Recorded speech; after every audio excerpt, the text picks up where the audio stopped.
Jamhuuriyadda Somaliland waxay leedahay ciidan aad u tababaran. Ciidamada Jamhuuriyadda Somaliland ayaa aad loo qalabeeyay. Jamhuuriyadda Somaliland ayaa miisaaniyadeeda qaranka boqolkiiba 50 waxay ku baxdaa ciidanka Jamhuuriyadda Somaliland iyo amnigaba. Ciidankan ayaa 30 sano u dambeeyay juhdi iyo dadaal aad u badan lagu bixiyay sidii horumar aad u ballaaran u gaari lahaayeen dhulkooda iyo dalkoodana u difaaci lahaayeen.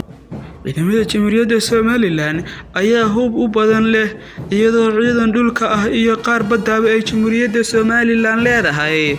ciidamada Jamhuuriyadda Somaliland ayaa waxa ay haystaan hubkii Maxamed Siyaad Barre rajiimkiisii kala hareen, taas oo wasiirka arrimaha gudaha ee Jamhuuriyadda Somaliland Maxamed Kaahin wareysi uu siinayay telefishan Carbeed su'aal laga weydiiyay ahayd xagee ay Somaliland ka keentay hubka ciidankeedu haysto.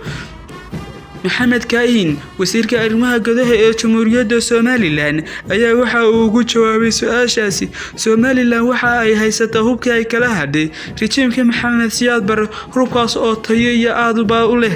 waxa kale uu sheegay in Somaliland suuqyada caalamka ka soo iibsatay saanada military taas oo aanu la gaban ee si wadaxana u sheegay. haddaba ciidanka Jamhuuriyadda Somaliland ayaa qaar aad u weyn iyaga oo gobolada Sool iyo Sanaag intooda ugu badan joogto, inkastoo kaydad aad u waaweyn ay ku leeyihiin gobolada kale. ciidanka Jamhuuriyadda Somaliland ayaa waxa lagu qiyaasaa 300,000 marka la isku wada daro.